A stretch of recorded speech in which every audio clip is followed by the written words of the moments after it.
On de Latte raconte. Christophe Ondelatte.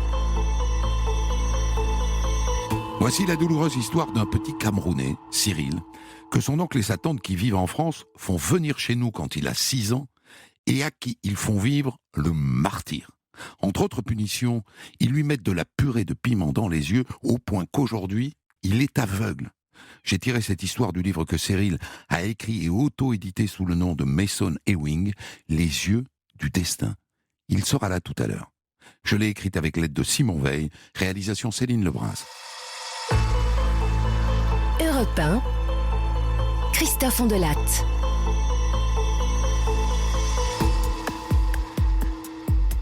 Je suis né au Cameroun, à Douala.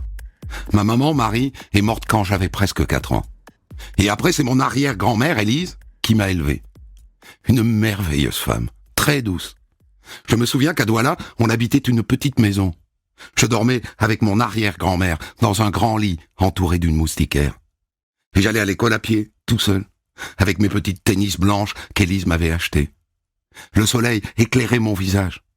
J'étais heureux. Oui, ça a été le moment le plus heureux de mon enfance. Quel dommage que ce bonheur n'ait été que de courte durée.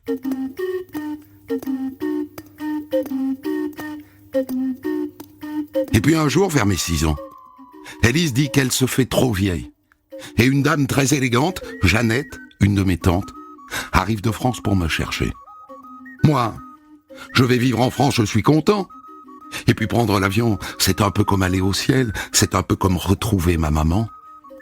On est naïf quand on est gamin. Ouais, on est naïf.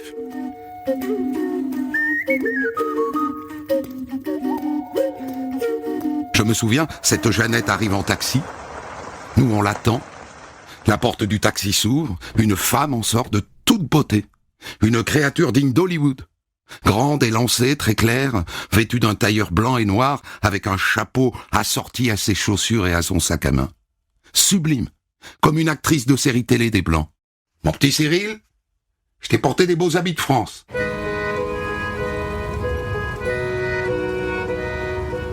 Je suis tout fier. On fête Noël tous ensemble, toute la famille. Et puis arrive début janvier. Et il est temps de dire au revoir à mon amour d'arrière-grand-mère. Je me demande d'ailleurs aujourd'hui comment Élise a accepté que je parte. Je lui en veux pas, hein. Je suis sûr qu'elle a cru bien faire. Je me souviens, on prend l'avion, un vol d'Air France. Je ne suis pas habitué à la nourriture française. Alors je commence par vomir. Et quand on descend de l'avion, à Paris, brrr, le froid, et autour tout blanc, de la neige partout. Ça fait 27 ans que je suis en France, je n'ai toujours pas réussi à aimer la neige. Le mari de ma tante, Lucien, nous attend. On monte dans un taxi. Vas-y le roi, s'il vous plaît. Rue Chevreuil. Et on arrive dans un petit appartement, au rez-de-chaussée. Une seule pièce en vérité, qui fait salon, cuisine et chambre. Et après des toilettes dans la salle de bain. Et c'est tout. Et en plus de mon oncle et de ma tante, et de moi désormais, il y a une petite fille de 9 ans qui vit là. Elle s'appelle Anne-Carine, hein? C'est la nièce de ton oncle Lucien. Ton oncle que d'ailleurs, désormais, tu vas appeler papa, hein? Elle est arrivée 2 ans avant moi, du Cameroun elle aussi.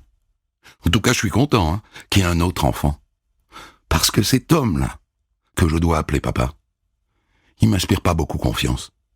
Et à ce moment-là, j'ai un petit pincement au cœur, quoi. J'ai une envie folle de revoir mon Élise d'amour. Je vais bientôt la retrouver, ma mamie. Arrête de pleurer, sinon tu vas avoir une fessée. Et elle me gifle. Et à partir de ce moment-là, j'ai plus pleuré, hein. Mais mon cœur a continué à pleurer.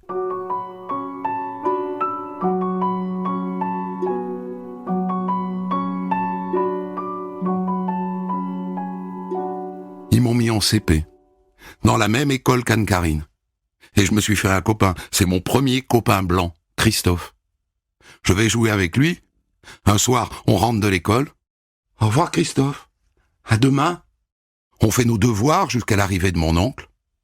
On passe à table. Cyril, Tu peux aller chercher de l'eau ?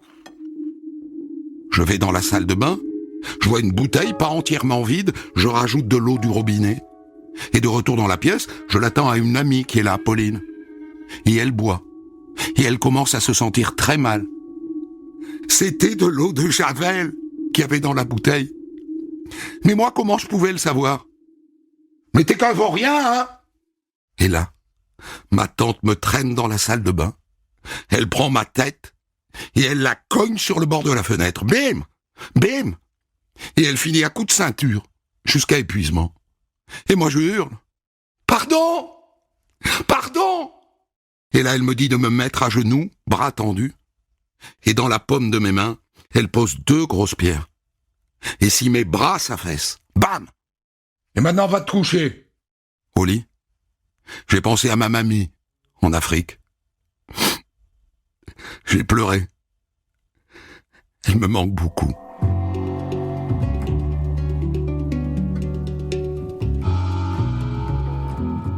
Le soir, après l'école, Anne-Carine et moi, on est censés faire le ménage.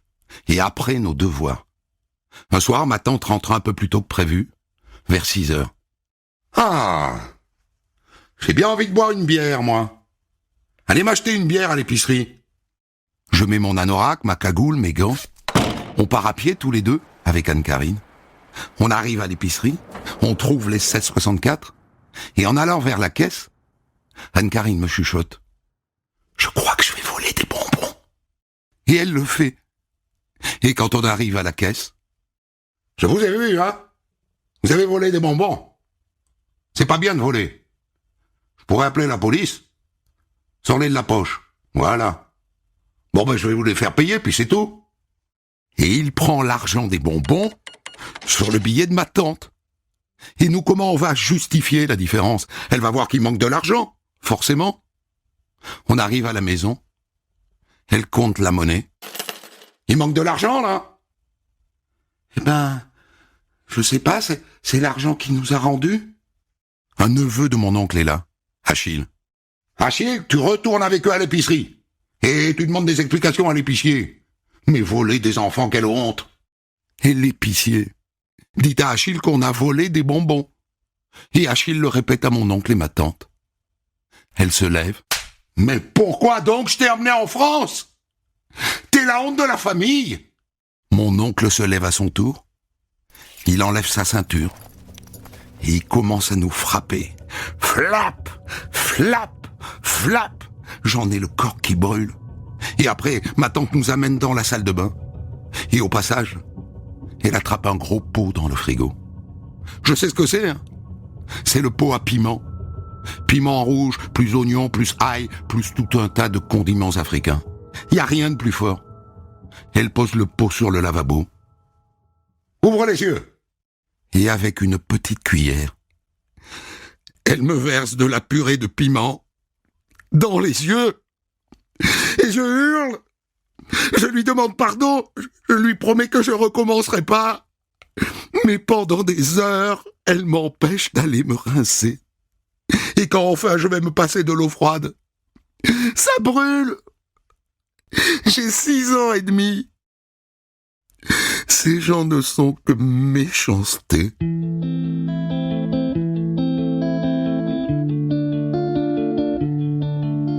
Un jour, on déménage à Ponto-Combo, en Seine-et-Marne, pour un appartement plus grand avec 2 grandes chambres et un grand salon.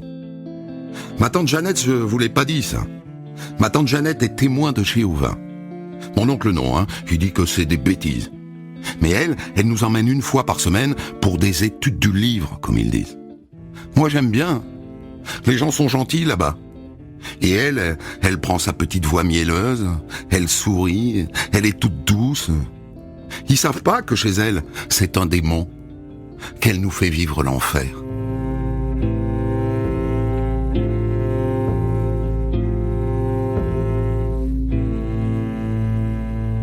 Depuis qu'on est à Ponto-Combo, je me suis remis à faire pipi au lit. J'ai 7 ans. Un matin, elle entre dans la chambre et elle sent tout de suite l'odeur. Ça sent le pipi, sinon ? Elle m'emmène dans la salle de bain et elle va chercher la purée de piment Et elle m'en remet dans les yeux. Et après, sur le sexe.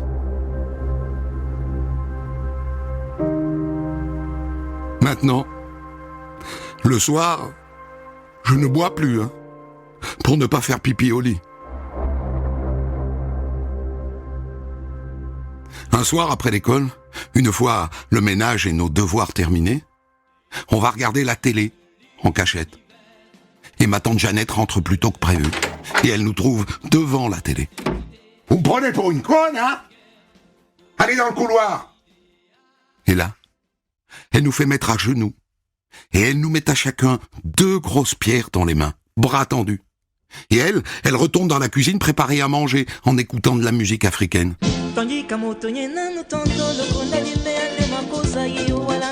Et de temps en temps, elle revient par surprise. Et si on a baissé les bras, bam !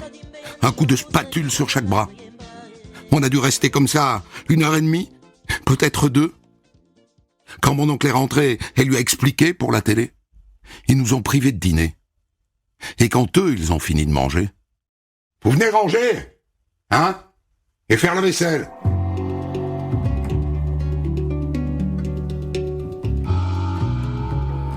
En 1991, j'ai 9 ans, et Anne-Carine et moi, on fait une grosse bêtise. On n'a pas le droit d'aller chez les copains après l'école. Dans notre immeuble, on a 2 copines de classe, Nathalie et Karine. Plusieurs fois, les parents nous ont invités. Mais venez jouer à la maison, après l'école. On a toujours dit non. Mais 2-3 fois, on a dit oui. C'est bien chez eux. Il y a des jouets. C'est des poupées, mais je m'en fiche. Nous, on n'a pas de jouets. Et puis un jour, Anne-Carine oublie son cartable chez eux. Et on s'en aperçoit au moment de nous mettre au devoir. Alors elle court les chercher chez la voisine, mais mon oncle rentre avant qu'elle ne revienne. « Elle est où ?» Et il va la chercher chez eux. « Bonjour, je viens chercher ma nièce. » Quand elle l'a entendu, elle a sauté par le balcon. Heureusement qu'elle s'est pas fait mal. Et après, elle a disparu jusqu'à 23h. Et là, le téléphone a sonné. « Bonsoir, monsieur. C'est le commissariat de Ponto-Combo à l'appareil. Nous avons retrouvé votre nièce de 11 ans. Elle marchait sur une route à 20 km d'ici, à peu près. » Ils l'ont battue jusqu'à l'épuisement. Et le lendemain, j'ai appris qu'ils avaient décidé de la renvoyer au Cameroun, la semaine prochaine. Et moi, je me retrouve seul sans personne à qui parler et avec qui jouer. Comme je fais toujours pipi au lit, ils me font dormir par terre.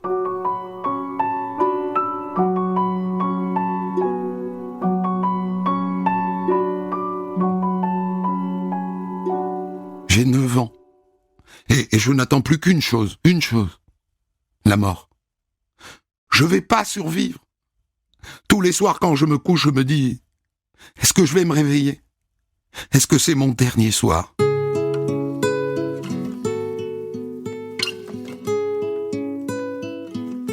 Quelques mois plus tard, ma tante annonce qu'elle se rend au Cameroun. Je pars pour ramener ma mère. Sa mère ? Autrement dit, mon arrière-grand-mère, Élise, elle va venir en France. Je suis sauvé. En attendant, ma tante part presque 5 mois. Et mon oncle en profite. Il fait venir une autre femme à la maison. Tu l'appelleras tante Lucie. Elle est gentille. Elle est souriante, mais en vérité, mon calvaire empire. D'abord, mon oncle me retire de l'école. Et puis tous les deux, ils partent. 2, 3, 4 jours, quelquefois 1 semaine. Et dans ce cas-là, mon oncle m'enferme dans ma chambre, avec à peine de quoi manger et des bouteilles d'eau.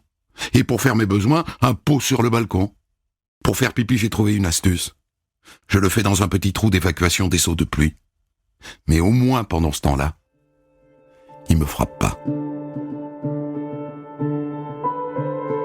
Et puis un jour, ma tante rentre du Cameroun. C'est bizarre, hein ? Elle me maltraite. Mais je suis quand même content qu'elle rentre. Au moins, je serai plus enfermé dans cette chambre et je pourrai manger tous les jours. Et quand elle rentre, elle découvre que mon oncle m'a retiré de l'école. Alors elle veut me réinscrire en CM2. La directrice de mon école lui dit que je suis surdoué. Alors elle m'inscrit directement en 6e, à 10 ans, au collège Condorcet. Où, quand on me demande ce que je veux faire plus tard, je réponds « Moi, je veux être producteur de cinéma. » Les autres se moquent de moi. Ils disent que je suis un rêveur.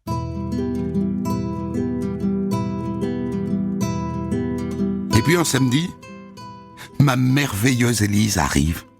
Cette arrière-grand-mère que j'ai pleurée pendant 4 ans, que j'ai appelée tant de fois dans mes rêves. Elle est là. Elle est face à moi. Je la prends dans mes bras. Oh, je suis tellement bien. Je me dis, tout va enfin s'arrêter. Mais j'ai parlé trop vite. Je n'ai eu que quelques semaines de répit. Élise n'a pas su recadrer sa fille. À 11 ans, je suis en 5e maintenant. Et je commence à me rebeller. Si on me cherche, je me bagarre. Un jour, un Ludovic me traite de fils de pute. Bam, je lui en mets une. Et je me retrouve dans le bureau de la directrice. Bon, dis-moi, Cyril. Je voudrais rencontrer ton oncle et ta tante, hein? Je vais les faire venir. Je la supplie de ne pas le faire. Je suis paniqué. Et pourtant, elle les appelle. Et le soir, je rentre. Je suis stressé, hein. Ma tante me roue de coups pendant des heures dans la salle de bain. Mon arrière-grand-mère veut intervenir. « Te mêle pas de ça, la vieille !» Je l'ai hais. On ne parle pas comme ça à Élise.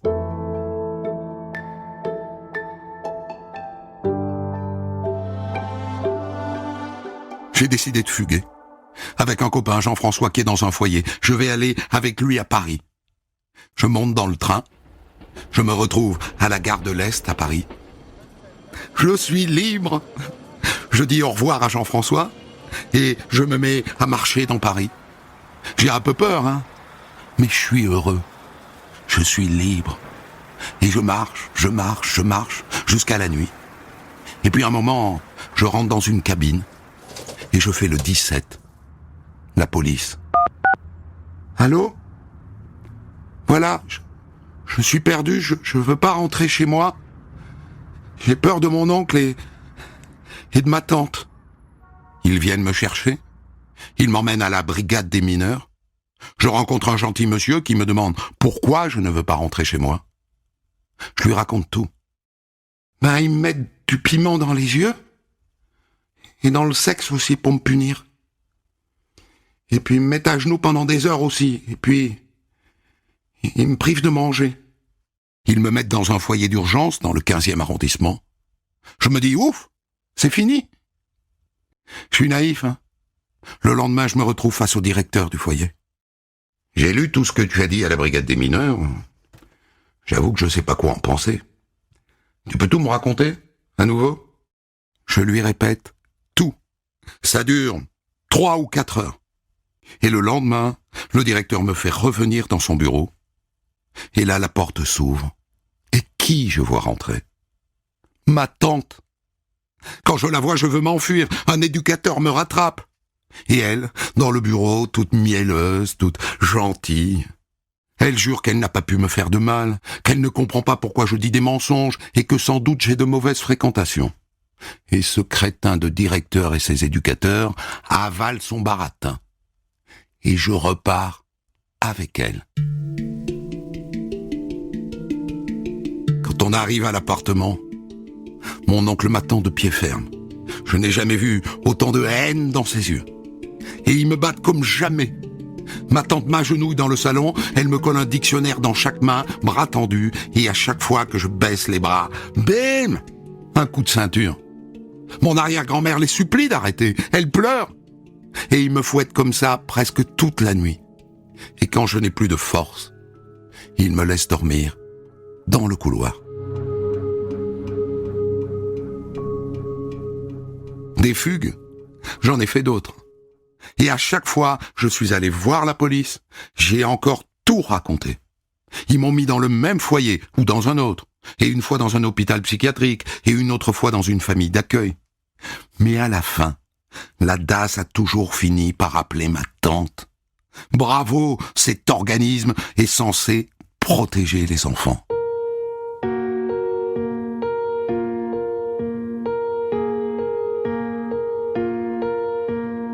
J'ai souvent mal à la tête. Les piments qu'ils m'ont mis pendant des années ont laissé des séquelles. J'ai souvent mal aux yeux. Les yeux me brûlent. Et à peu près vers mes 14 ans, je suis placé dans un foyer près de Melun.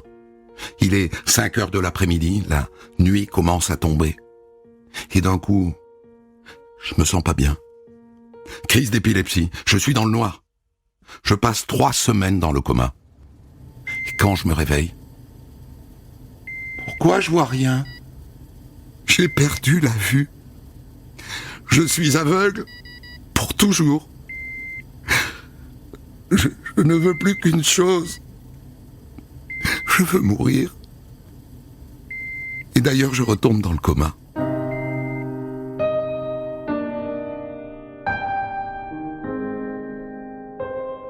À mon réveil, l'aide sociale à l'enfance, la DAS, a laissé mon oncle et ma tante venir me voir. Et vous savez ce que m'a dit mon oncle ? Ah ben c'est bien fait que t'aies perdu la vue. T'as eu ce que tu méritais. Au moins ça t'évitera de faire des fugues. Et ils se sont mis à rire, tous les deux. À rire.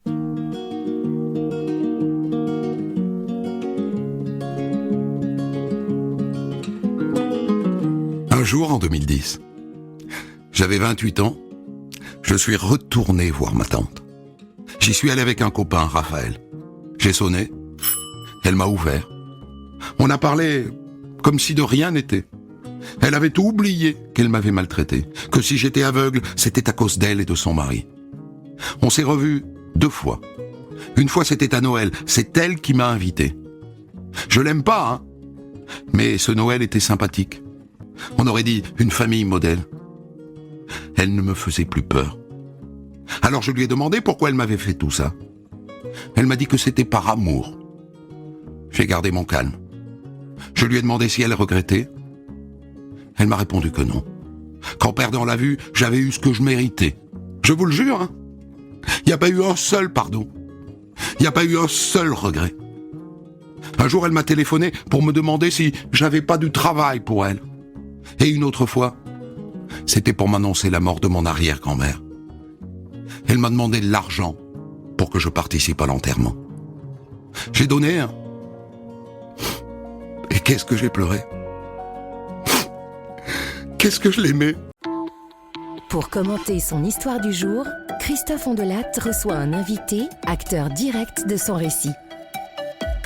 Je vous ai raconté aujourd'hui l'histoire de Cyril, un petit Camerounais que son oncle et sa tante ramènent en France pour le martyriser, en lui mettant notamment de la purée de piment dans les yeux jusqu'à le rendre aveugle.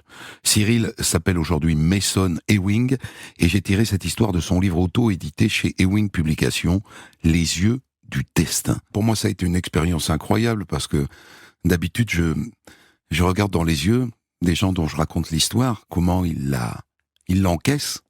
Et évidemment, dans vos yeux, je n'ai rien pu lire. Mais j'ai l'impression, là, à la fin de l'histoire, que j'ai trouvé les bons mots, et tout simplement parce que c'était les vôtres. Oui, c'est bien ça, exactement. Effectivement. Vous êtes à 100% reconnu dans cette histoire qui est évidemment un résumé de ces 30 premières années de votre vie. Oui, c'est ça, exactement. Alors, il faut qu'on raconte la suite maintenant. Parce que, et ça explique que vous vous appeliez aujourd'hui non pas Mason, comme j'ai dit tout à l'heure, mais Mason. Sorry for that. Mason et Ewing, c'est qu'en fait, après tout ça, à un moment, vous êtes parti aux États-Unis avec des amis. Et ça a été le début d'une autre vie. Vous pouvez nous raconter ce que il vous est arrivé aux États-Unis ? Ce qui m'est arrivé aux États-Unis, c'est que, en fait, moi, je suis parti parce que c'était compliqué en France pour moi. C'est comme je précise bien dans mon livre, être noir et handicapé, c'est très difficile. Donc, comme j'en avais marre, puisque, on va dire, j'ai perdu ma grand-mère à ce moment-là, je suis devenu diabétique, donc à cause d'un choc émotionnel, donc je suis parti aux États-Unis parce que je me suis dit, j'avais envie vraiment de réaliser mes rêves dans la mode. Et malheureusement, il n'y avait aucune porte qui était ouverte pour moi en France. Donc, dans la mode, c'est-à-dire créateur de mode. Voilà, exactement. Parce que j'avais envie de réaliser le rêve de ma mère, qui était, quand elle était de son vivant, était mannequin, style modéliste, en fait. Et c'est pour ça que je suis parti à Los Angeles pour réaliser mes rêves, faire de la mode et du cinéma. Et donc, vous avez créé là-bas une marque qui s'appelle donc Mason Ewing. Voilà. Mais comment ? est-ce que, sans vos yeux, vous pouvez créer des vêtements ? Déjà, je précise que Mason, c'est mon prénom aussi. Hein. De base, je m'appelle Mason Cyril, Elan, c'est ma mère, et Wing, c'est mon père. Oui. Voilà, donc moi, je dis toujours que je pense que le talent que j'ai dans le domaine de la mode, c'est un cadeau, c'est un bel héritage que ma mère elle m'a légué, en fait. Parce que on va dire que ma mère, elle aimait beaucoup la mode, et c'est quelque chose que j'avais envie de réaliser pour elle. J'ai toujours dessiné, même quand je voyais que j'aimais beaucoup les dessins, et je dessinais beaucoup. Donc, en fait, quand j'ai pas la vue, j'ai continué à dessiner parce que j'avais vraiment envie de ne pas perdre ce rêve que j'avais quand j'étais voyant. C'est-à-dire que vous êtes capable de dessiner une robe alors Voilà. que vous ne voyez pas. Exactement. Ah, je pense qu'aujourd'hui, il y a beaucoup de personnes non-voyantes qui sont capables de beaucoup de choses. C'est juste que les gens ne s'y intéressent pas assez. Et moi, j'espère que grâce à mon travail, ça va justement ouvrir des portes pour montrer aux gens que on a beau être dans le noir, on peut faire des très belles choses, de la musique, du cinéma, de la mode. Vous avez fait aussi du sport. cinéma, réalisé un Exactement. premier long métrage, Voilà, et Coup de puis- foudre à Yaoundé. ouais, et puis une série de télévisée, Ouais, c'est ça. Que je prépare, qui s'appelle Mickey Boom, voilà. mais que vous ne voyez pas. Est-ce qu'on a besoin de voir? Je pense que c'est pas la chose la plus importante. Je dis toujours que j'ai beau être dans le noir, mais je pense que je vois beaucoup mieux que des voyants. D'où est-ce que vous sortez ce qu'on appelle cette résilience, hein, c'est-à-dire cette capacité incroyable de rebond? Il y a une petite piste dans l'histoire, c'est ce moment où l'institutrice suggère à votre tante que vous êtes surdoué. Oui. Ben, parce qu'en fait, j'ai toujours bien bossé à l'école, même au Cameroun. Hein, j'aimais bien l'école. Déjà, je suis une personne qui aime beaucoup la littérature. Je lis énormément. J'ai toujours beaucoup lu. Et c'est vrai que ça fait partie d'une des choses qui m'a sauvé dans mon calvaire. La lecture, énormément. Le cinéma aussi, d'ailleurs, et la mode aussi. C'est pour ça que c'est trois métiers que j'adore plus que tout au monde. Parce que s'il n'y aurait pas eu tout ça, je pense que je m'en serais pas sorti. Et donc, je sais pas, après, surdoué, parce que c'est ce que disaient les gens, parce que c'est vrai qu'on va dire, j'ai un bon cerveau, je sais l'utiliser, et puis j'ai une très bonne mémoire. C'est pour ça que j'ai pu me rappeler exactement de tout ce qui m'est arrivé, voilà, écrit dans mon livre, les rues où j'habitais avant, tout ça.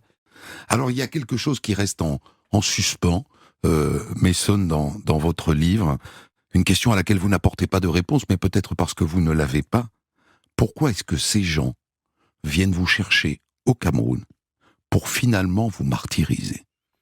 Alors, c'est exactement la question que je me suis posée pendant des années, et j'espère que ma tante allait me donner des réponses, puisqu'on va dire que quand les choses commençaient à aller un peu mieux dans ma vie, je suis parti les voir pour la première fois avec Raphaël. Oui. Et ben en fait, les réponses, je les ai pas eues. On va dire, ma tante était beaucoup plus hautaine, elle était assez du genre arrogante.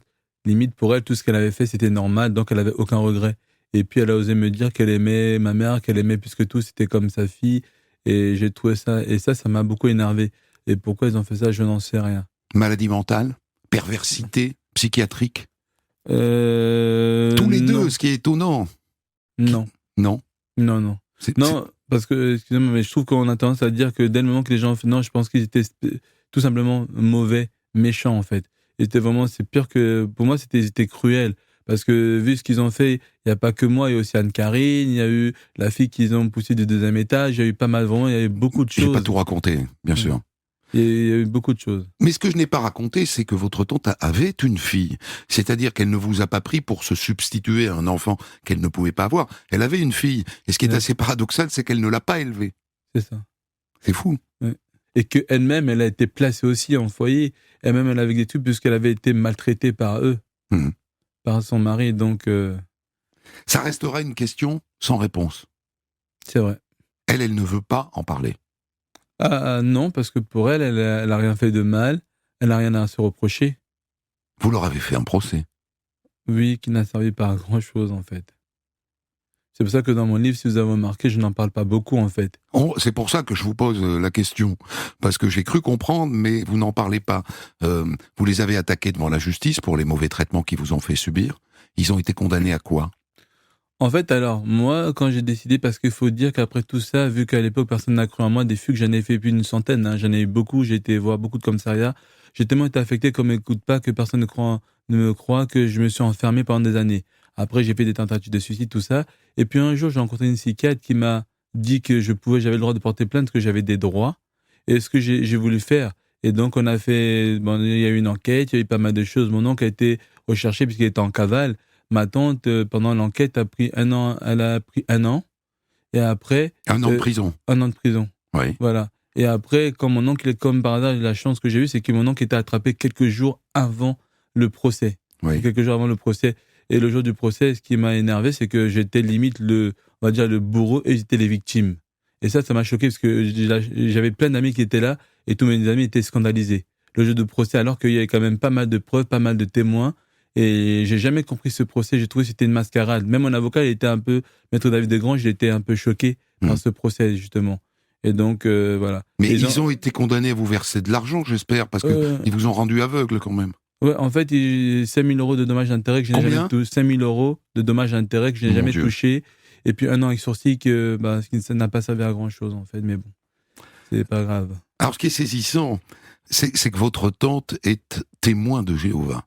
C'est là qu'il y a un hiatus extraordinaire entre ce que peut être une foi et des pratiques barbares à côté, quoi. Oui, parce que je le précise bien, attention, moi je n'ai rien contre les témoins de Jéhovah, c'est des gens très bien. Moi, honnêtement, c'est quand je vivais chez mon oncle, ma tante, quand j'allais à la salle du royaume, j'allais voir les témoins de Jéhovah, ça se passait super bien. D'ailleurs, les familles d'accueil, les familles où j'allais, qui étaient amies avec ma tante, étaient formidables. Honnêtement, il n'y a rien à leur reprocher.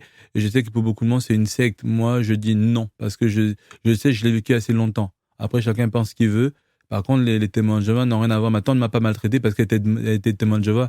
Enfin, comment pouvait-elle être témoin de Jéhovah, implorer Dieu toute la journée et martyriser son neveu Exactement, c'est ça. Et en plus, elle voulait que je l'appelle maman.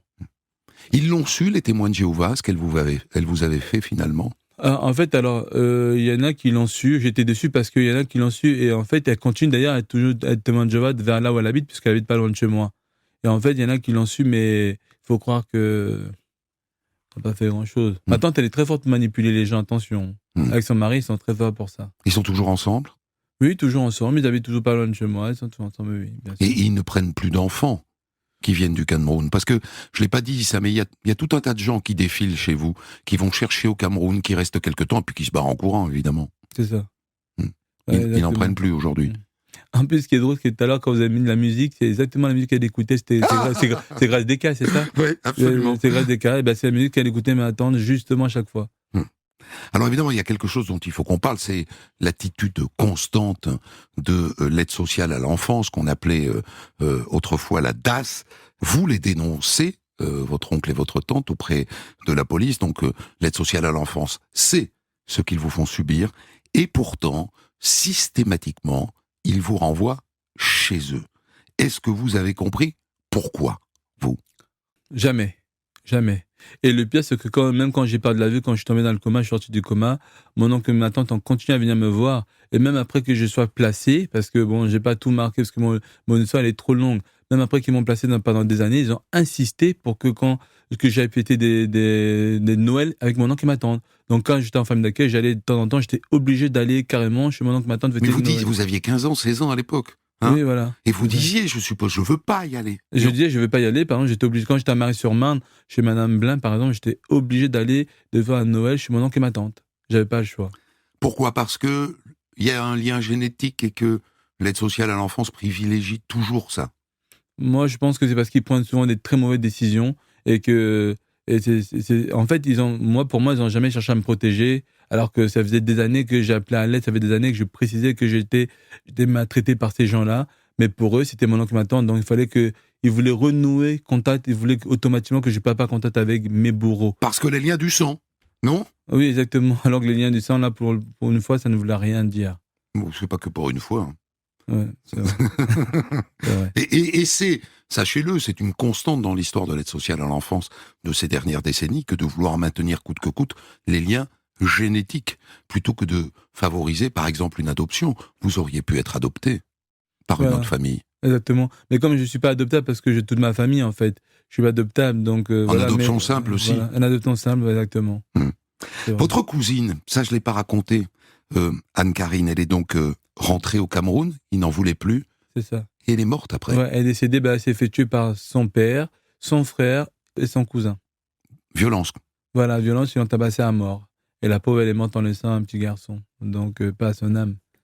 Elle avait un destin, elle est morte très jeune, 28 ans, comme ça. Donc, un destin qui se termine très mal. Vous dites à la fin que vous n'avez plus de haine à l'égard de votre oncle et de votre tante. Exactement. D'où vous sortez ça? Cette capacité de pardon? En fait, c'est parce que tout simplement, ce que je ne veux pas, c'est je ne voulais pas les ressembler. Parce que ces gens-là, moi, je vais le préciser, ma tante, il faut pas croire, elle a vécu beaucoup dans l'amour parce que elle a eu une mère qui était mon grand-mère et sa mère qui s'appelle Élise était la femme la plus formidable du monde. Et honnêtement, ma grand-mère, Annette, la sœur de ma tante, n'était pas du tout comme elle. Donc, ça n'a rien à voir à cause de l'éducation, c'est parce qu'elle était simplement méchante. Et donc, moi, je n'avais pas du tout envie de devenir comme Jeannette. Parce que je me suis dit, avoir de la haine, qu'est-ce que ça va m'apporter? Ça va me ranger, ça va me détruire. Et moi, j'avais pas du tout envie. Honnêtement, pour moi, aujourd'hui, je les déteste pas. Quand j'ai écrit ce livre, c'était vraiment dans le but juste de passer un message pour que tout cela cesse et que ça n'arrive pas à d'autres enfants. Mais c'était pas le but pour que les gens les haïssent, les détestent ou qu'ils aillent les voir pour les faire quelque chose. Non, c'est parce que je les souhaite. Voilà, parce que pour moi, tout ça n'existe pas, tout simplement. Vous les reverrez? Peut-être. Alors, après ce qui s'est passé avec l'histoire de ma grand-mère, jamais. Parce que j'aurais pu avancer, peut-être voir, mais après, parce que mon grand-mère, Élise, en fait, c'était ma deuxième mère. Ma mère, c'est elle qui m'a donné l'amour, c'est elle qui m'a élevé beaucoup. Et il y a la scène où, au moment où, il y a dans mon livre, une partie, quand, au moment, quand ma grand-mère va mourir, mon grand-mère va mourir, et ma tante, elle fait une photo, elle met tous ses petits-enfants, elle met ses enfants, et elle refuse de me mettre dedans, alors qu'elle était en relation avec moi à ce moment-là. Elle a pris une photo, et ça m'a détruit, en fait. Donc, honnêtement, c'est terminé, pour toujours. Plus de haine? Non, pas de c'est haine, fini. c'est fini, voilà, c'est tout. Votre livre s'appelle Les yeux du destin, Mason Ewing. Il est auto-édité chez Ewing Publications. Ça veut dire qu'on le trouve via Internet, c'est ça? Voilà, on peut le trouver à la Fnac, sur Google Book, il est sur Amazon, et puis voilà, de toute façon, si on tape Mason Ewing, mon livre Les yeux du destin, il n'y aura aucun problème, on va le trouver partout, on peut l'acheter en livre broché, et puis en e-book, tout ça, voilà. Merci Mason. Merci beaucoup de m'avoir confié votre histoire. Des centaines d'histoires disponibles sur vos plateformes d'écoute et sur europe1.fr.